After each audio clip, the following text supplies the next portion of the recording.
أعوذ بالله من الشيطان الرجيم. بسم الله الرحمن الرحيم.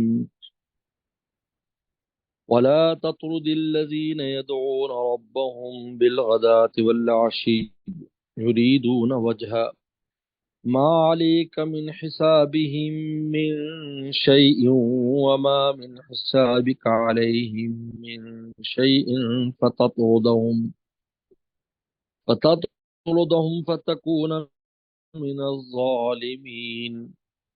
وكذلك فتنا بعضهم ببعض ليقولوا أهؤلاء من الله عليهم من بيننا أليس الله بأعلم بالشاكرين. وإذا جاءك الذين يؤمنون بآياتنا فقل سلام عليكم كتب ربكم على نفسه الرحمة أنه من عمل منكم سوءا بجهالة ثم تاب من بعده وأصلح فأنه غفور رحيم. وكذلك نفصل الآيات ولتستبين سبيل المجرمين. صدق الله مولانا العظيم. ان آیات مبارکہ میں اللہ تعالیٰ درویشان اسلام کا اعزاز اور اکرام بتلا رہے ہیں۔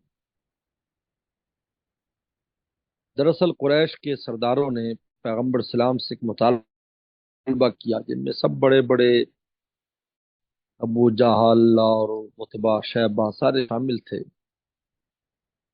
کہ ہم آپ کی مجلس میں تو آنا چاہتے ہیں، لیکن آپ کے پاس یہ نعوذ باللہ گرے پڑے لوگ بیٹھے ہوتے ہیں، غلام بیٹھے ہوتے ہیں، عمار بن یاسر بیٹھے ہیں، بلال بیٹھا ہے، عبداللہ بن مسعود بیٹھے ہیں، مقداد بیٹھے ہیں۔ یہ فقیر اور غلام لوگ ہیں، یہ ہمارے برابر کے نہیں ہیں، ان کے ہونے کی وجہ سے ہم آپ کی مجلس میں نہیں آ پاتے۔ اگر آپ یہ کریں کہ جب ہم آئیں تو ان کو آپ اپنے پاس سے اٹھا دیں تو پھر آپ کی باتیں سنیں، آپ سے کچھ سیکھنے کی کوشش کریں۔ یہ انہوں نے طریقہ اختیار کیا۔ مقصود ان کا تحقیر تھا ان درویشان اسلام کی، اور کبر تھا ان میں۔ بظاہر عنوان بہت اچھا تھا، پیغمبر صلی اللہ علیہ وسلم چونکہ لوگوں کی ہدایت پر حریص تھے۔ قرآن نے کہا اللہ کا باق نفس کا اعلیٰ اللہ یکون مؤمنین، آپ کا اپنی جان لے لیں گے کہ وہ ایمان نہیں لا رہے، حریص علیکم۔ تو پیغمبر صلی اللہ علیہ وسلم کے دل میں خیال آیا کہ بھئی اگر یہ دین سیکھ لیں اس طرح یہ سرداران قریش، اور یہ بھی مخلصین ہیں، مقصد ہے کہ وہ ہدایت پر آ جائیں۔ حضرت عمر رضی اللہ تعالیٰ نے بھی کیا کہ بطور امتحان کے دیکھا جا سکتا ہے کہ اگر وہ کہتے ہیں ہم آپ کے پاس اس طرح بیٹھیں گے تو کچھ دین وغیرہ سیکھ لیں گے یا ہدایت پر آ جائیں جا سکتا ہے۔ باقی تو عاشق ہیں، عاشقوں کا اگر اٹھا بھی دیں گے تو ان کو کوئی دل میں وسوسہ نہیں آئے گا کہ محبوب نے یہ عمل کیوں کیا ہے، لیکن اللہ تعالیٰ کو یہ بات پسند نہیں آئی اور اللہ تعالیٰ نے سختی سے منع کر دیا۔ اللہ تعالیٰ نے فرمایا کوئی ضرورت نہیں کہ، اور سمجھتے ہیں کہ ان کی غرض صرف روٹی کھانا ہے، کام گرے پڑے اور غرض کی جو معمول تھا، کوئی حداد تھا، کوئی نجار تھا، سوئبمی تھے، لوہاری کا کام تھے، کوئی لکڑی کا کام کرتا ہے، چھوٹے چھوٹے معمولی پیشوں کے لوگ، ان کا مقصد وسلم کے گرد جمع ہو کر روٹی کھانا ہے اور کچھ غرض نہیں ہے۔ تو اللہ تعالیٰ نے اس پر پیغمبر صلی اللہ علیہ وسلم کو، حالانکہ ابھی تو ارادہ کیا تھا اور اس پر عملاً کوئی بات نہیں ہوئی تھی، اور وہ صحابہ کرام بھی تیار تھے کہ اگر ایسی بات ہوگی تو ہم مجلس اٹھ جائیں گے، کوئی مطالبہ تو سامنے آ ہی گیا تھا، لیکن اللہ تعالیٰ نے اس ارادے پر بھی تنبیہ فرمائی کہ اس کا ارادہ بھی نہ کرے، عمل تو دور کی بات، اب اس کا ارادہ بھی نہ کریں، اس لیے کہ اللہ تعالیٰ کو مخلصین پسند ہے، عاشقین پسند ہے، ایسے بدماش متکبرین اور فاسقین کی ضرورت نہیں ہے۔ ہزار جنا ایسے متکبرین ایک ایک درویش کے قدموں پر قربان ہیں۔ یہ پیغمبر صلی اللہ علیہ وسلم کو اللہ تعالیٰ نے سختی سے منع کیا کہ ایسا نہ کریں، بالکل ان کو اس کو مجلس سے نہ اٹھائیں، بلکہ اللہ تعالیٰ نے عجیب بشارتیں دی ان کے بارے میں۔ جب آئیں تو آپ ان کے ساتھ ان کو کیا کیا بشارتیں دیں، یہ فرمایا۔ اس لیے اس سے معلوم ہوتا ہے کہ عمراء اور رؤساء کی تالیف قلب کے لیے درویشوں کی اور عاشقوں کی دل آزاری نہیں کرنی چاہیے۔ اور اس سے پتہ چلتا ہے کہ جو درویشان اسلام ہیں، خدام اسلام ہیں، جو اسلام کے خادم ہیں، ان کو کبھی ان کے دل میں انسان کو حقارت نہیں لانی چاہیے اور ان کو معمولی نہیں سمجھنا چاہیے، اور ان کی کبھی بھی دل کو مقدر نہیں کرنا چاہیے۔ اس لیے فرید نطار فرماتے تھے حب درویشاں کلید جنت است، اور میں درویشوں کی محبت، اولیاء اللہ کی محبت، اللہ والوں کی محبت جو ہے یہ جنت کی کنجی ہے۔ دشمن عیشا سزائے لعنت است، اور ان کی دشمنی پر لعنت کی سزا ملتی ہے۔ تو بذریعہ وہی آپ منع کر دیا گیا اور کہا کہ آپ کو کوئی فائدہ نہیں ہوگا، یہ اگر مجلس میں آئیں گے بھی کچھ کوئی فائدہ اٹھانے والے نہیں ہیں۔ یہ صرف ان کا مقصد ان درویشوں کو جو عاشق ہیں آپ کے، ان کی تحقیر کرنا مقصود ہے، ان کو ذلیل کرنا مقصود ہے اصل میں۔ اللہ تعالیٰ تو سارا کچھ جانتے ہیں، علیم بذات الصدور ہے، تو جانتے ہیں کہ اصل غرض کیا ہے۔ اوپر سے تو وہ عنوان بڑا اچھا دے رہے ہیں۔ باقی جو یہ کہتے ہیں کہ جناب یہ کھانے پینے کے لیے جمع وغیرہ وغیرہ، تو فرمایا پیغمبر سلام کو اس بات کا پابند کیا ہے، بہت اہم بات ہے کہ آپ نے ظاہر پر عمل کرنا ہے۔ آپ سے ظاہر دین سیکھ رہے ہیں کہ ایمان لے کر آئے، اسلام پر عمل کر رہے ہیں، آپ سے محبت کا اظہار کر رہے ہیں، آپ نے اس کو دیکھنا، آپ نے دیکھنا کہ اس کی ان کی نیت کیا ہے۔ یہ روٹی کھانے کے لیے جمع ہے اور اپنی آپ کی جو ہے نا محفوظ کرنے کے لیے جمع ہے۔ آپ نے اس کو نہیں دیکھنا، آپ سے یہ نہیں پوچھا جائے گا، نہ ان کے بارے میں پوچھا جائے گا کہ ان کے دل میں کیا تھا، یہ مخلص تھے یا نہیں، اور نہ ان متکبرین نالائقوں کے بارے میں پوچھا جائے گا کہ ایمان کیوں نہیں لے کے آئے۔ آپ نے تبلیغ کر دی، بس کافی ہے۔ اللہ قرآن دوسرے مقام پر بھی کہا لن لستان تعلیم بھی مسیطر، آپ ان پر مسلط نہیں ہے۔ جو اس میں کہتے ہیں پوری دنیا کی پوچھ ہم سے ہوگی، بھائی ہماری دنیا سے پوچھ، پیغمبر سے بھی نہیں ہوگی۔ پیغمبر صلی اللہ علیہ وسلم بس بات حق پہنچا دی، کافی ہے، اور حق بات سب تک پہنچ چکی ہے۔ اس زمانے میں کسی پر مخفی نہیں ہے۔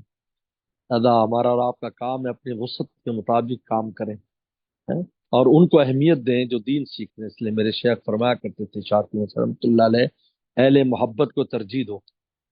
وہ اس کے یہی ہے جو آج کا مضمون آ رہا ہے، اہل محبت کو کیوں ترجیح دی جاتی ہے؟ کیونکہ وہ آگے بڑھ رہے ہیں، وہ فائدہ اٹھا رہے ہیں، استفادہ کر رہے ہیں، اور جو اجنبی ہیں جن کو تعلق نہیں ہے وہ ان کا کیا ہے؟ اس لیے ان سے کوئی غرض نہیں ہے، نہ ان کو راضی کرنے کی فکر کرے، نہ یہ فکر کریں کہ وہ ہدایت پر ہے، ان تک بات پہنچ گئی بات۔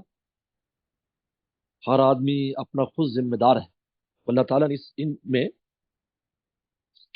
تو آپ نے صرف ارادہ کیا تو اس پر بھی فرمایا ولا تطرد اللہ تطرد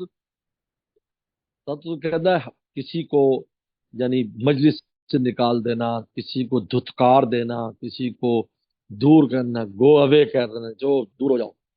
لا تطرد ربہم، آپ ہرگز دور نہ کریں لوگوں کو، یدعون ربہم، جو اپنے رب کو پکارتے ہیں، بالغدات والعشی، صبح شام، صبح شام اللہ کی یاد کرتے ہیں، نمازیں پڑھتے ہیں سب، یریدون وجہ، اور ان کی مقصود اللہ کی ذات ہے۔ یہ بہت اہم لفظ ہے، یعنی ان کا کوئی مقصود نہیں ہے اس کا کہ ہمیں دنیا ملے، ہمیں آخرت ملے، وہ آخرت کے بھی طالب نہیں ہے، وہ کہتے ہیں بس اللہ کی ذات مل جائے۔ یہ ہے اخلاص کا سب سے اونچا درجہ، یریدون وجہ، تو ان کو اس درجے پر چل جاتے کہ ذات مقصود ہو جاتی ہے اللہ کی۔ جب ذات مقصود ہو جاتی ہے تو پھر جنت اور دنیا کی راحت یہ سب ضمنی چیزیں ہو جاتی ہیں، تو مل ہی جائیں گی۔ جب ذات تو سب سے آخری تو ذات ہی ہے، اس سے اللہ کی جب ملاقات ہوگی نہ جنت یاد رہے گی نہ کچھ اور یاد رہے گی۔ تو جب ذات مل جائے گی تو یہ ساری چیزیں راستے کی ہیں، دنیا بھی راستے کی چیز ہے اور آخرت بھی راستے کی چیز ہے۔ یریدون وجہ، یہ ان کا سب سے بڑا اعزاز ہے۔ کہ وہ اللہ تعالیٰ کی رضا چاہتے ہیں، بس پکارتے ہیں۔ مالک من صاحب من شیء، آپ پر ان کے حساب میں سے کچھ نہیں۔ اب قیامت دن حساب نہیں دینا کہ مخلص تھے یا نہیں تھے، آپ سے کوئی اس کی پوچھ نہیں ہوگی۔ وما من حسابک علیہم من شیء، اور نہ آپ کا حساب ان سے پوچھا جائے گا۔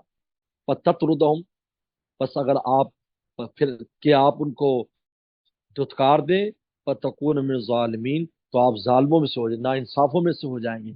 ان مخلصین کو آپ دور کر کے ان فاسقین اور متکبرین کو قریب کریں تو آپ ظالموں میں سے ہو جائیں گے۔ اس میں دراصل سنایا ان کو جا رہا ہے، کفار کو، کہ تم اصل میں ظالم لوگ ہو، جو یہ مطالبہ لے کر آیا کہ مخلصین کو چھوڑ اور تمہارے جیسے جو غیر مخلصین ہیں، جن کا کچھ عطا پتہ نہیں ہے، ان کو اہمیت دیجیے۔ اب اللہ فرماتے ہیں کذالک فتنا بعض بعض، اسی طرح ہم نے امتحان لیتے ہیں بعض کا بعض کے ذریعے۔ یا امیر غریب کا امتحان ہے، امیر کا امتحان ہے کہ وہ غریب کو حقیر تو سمجھتا، غریب کا امتحان ہے کہ وہ امیر سے حسد تو نہیں کرتا۔ نیک اور بد کا امتحان ہے۔ اب اس امتحان میں سے ایک طریقہ یہ بھی تھا، وہ کہتے تھے یہ کیسے، اگر یہ اسلام اور ایمان اللہ تعالیٰ کا انعام ہوتا، یہ متکبرین کہتے تھے، تو ان فقیروں درویشوں کو ملنا تھا، ہمیں ملنا چاہیے تھا، ہم اس کے زیادہ، وی ڈیزرو، ہم مستحق ہیں اس کے، اس لیے کہ ہم بڑے لوگ ہیں، ہم مالدار ہیں، ہمارے قوم قبیلے والے ہیں، ہم عزتوں والے ہیں، تو عزتوں والوں کی عزت کی چیز ملنی چاہیے۔ ان درویشوں کو، فقیروں کو، جو معاشرے میں جن کی کوئی حیثیت نہیں، ان کو مل رہا ہے۔ یعنی انہوں نے دنیاوی جو عزت کے ذرائع تھے اس پر انہوں نے اخروی عزت کے ذرائع کو قیاس کیا، اور یہ قیاس بالکل غلط تھا ان کا، اس لیے کہ آخرت کے معاملات دنیا سے بالکل مختلف ہے۔ دنیا تو مچھر کے پر کے برابر بھی نہیں اللہ تعالیٰ کے ہیں، تو پوری دنیا بھی، پورا عالم کو اکٹھا کر لے تو مچھر کے پر بھی نہیں ہے، تو پھر اس کی کیا حیثیت ہے آخرت کے مقابلے پر؟ اس لیے فرمایا ہم اس طرح بعض کو بعض سے آزماتے ہیں، امیروں کو غریبوں سے، غریبوں کو امیروں سے، عزت والوں کو ذلیلوں سے، ذلیلوں کو عزت والوں سے ہم آزماتے ہیں۔ لیقول، تاکہ یہ لوگ کہیں ہا اولائے من اللہ علیم بیننا، کیا یہ وہ لوگ ہیں جن پر اللہ نے احسان کیا ہمارے درمیان، یعنی ان پر اللہ نے احسان کر دیا، حالانکہ مستحق تو ہم ہیں۔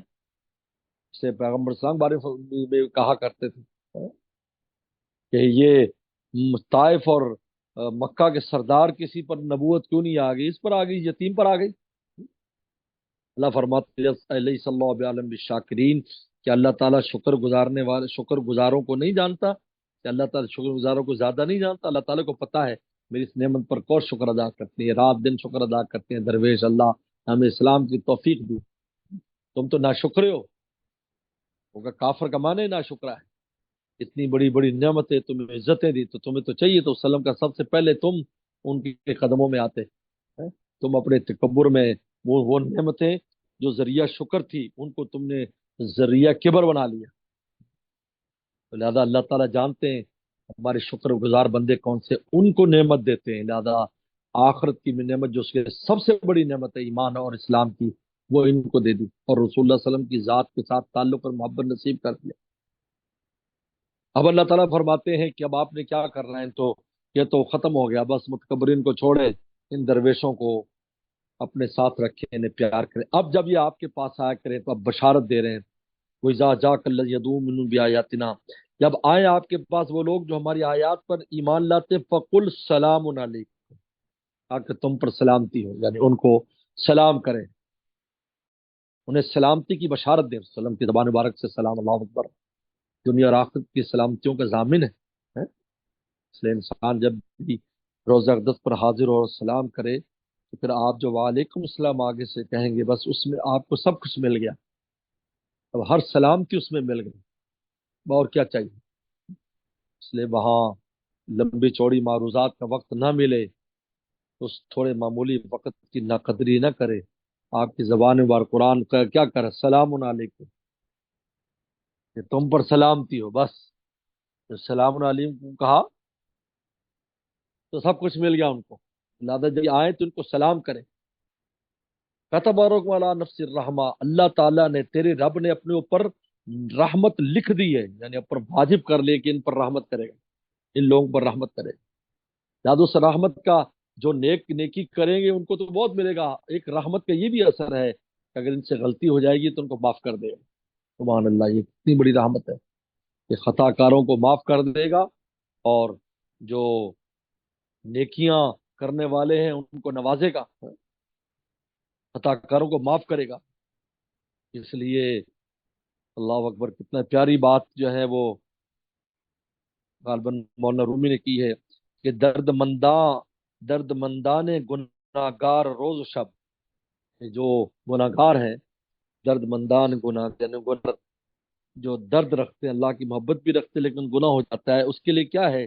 شربت بہتر سے استغفار نیست، ان کے لیے استغفار سے اچھا کوئی شربت نہیں۔ یعنی ان پر رحمت اس طرح ہے کہ ان کو توفیق دے کر اپنا بنا لیتے ہیں۔ آرزو مندان وصل یار را، اور جو چاہتے ہیں اللہ تعالیٰ کہ ہمیں مل جائے اور نیکی کر رہے تاکہ اللہ کو حاصل کرے، چارہ غیر از نالہ و زار نیس، ان کے لیے بھی یہ ہے کہ وہ بھی آہوزاری کرے، یعنی ایک آہوزاری گناہوں پر کرے اور ایک آہوزاری اللہ کی محبت میں کرے ہیں۔ سو میرے شیخ فرمایا کرتے تھے کہ آہ کو نسبت ہے کچھ شاخ سے، آہ نکلی اور پہچانے گئے۔ تو فرماتے ہیں اس رحمت کا ایک اثر کیا ہے؟ انہ من عمل منکم سوءا بجہالہ، کہ تم میں کوئی ایسا برا عمل کر لے جہالت کی وجہ سے، نادانی کی وجہ سے، حالانکہ جانتا ہے لیکن اس وقت نفس سے مغلوب ہو گیا، تو نفس سے مغلوب کو جہالت سے تعبیر کیا ہے۔ ثم تاب من بعد وصلہ، پھر اس کے بعد توبہ کر لی اور اپنی اصلاح کر لی، یعنی اس گناہ پر جمع نہیں ہے، فوراً چھوڑ دیا، فن و غفور الرحیم، تو اللہ تعالیٰ بخشنے والے رحم والے۔ وَكَذَلِكَ نُفَصِّلُ الْآيَاتِ، ہم اس طرح کھول کھول کر آیات کو بیان کرتے ہیں، کھول کھول کر باتیں کرتے ہیں۔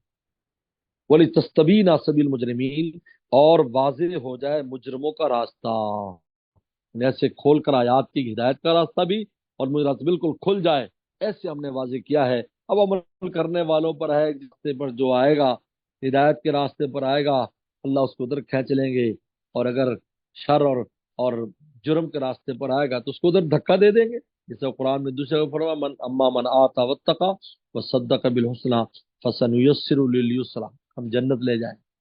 واما من بخل واستغنى وكذب بالحسنى فسنيسر لليسرى، ہم اس کو جنت میں بھیج دیں گے۔ تو لہذا كذلك نفصل آیات، ہم نے واضح کر دی آیات کو، یعنی ہدایت کے راستے واضح کر دیے، وَلِتَسْتَبِينَ سَبِيلُ الْمُجْرِمِينَ، اور تاکہ واضح ہو جائے مجرموں کا راستہ۔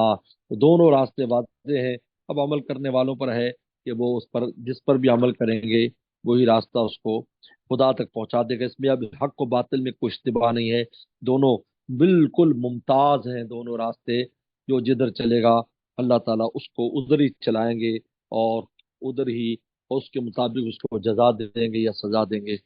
صدق اللہ مولانا العظیم۔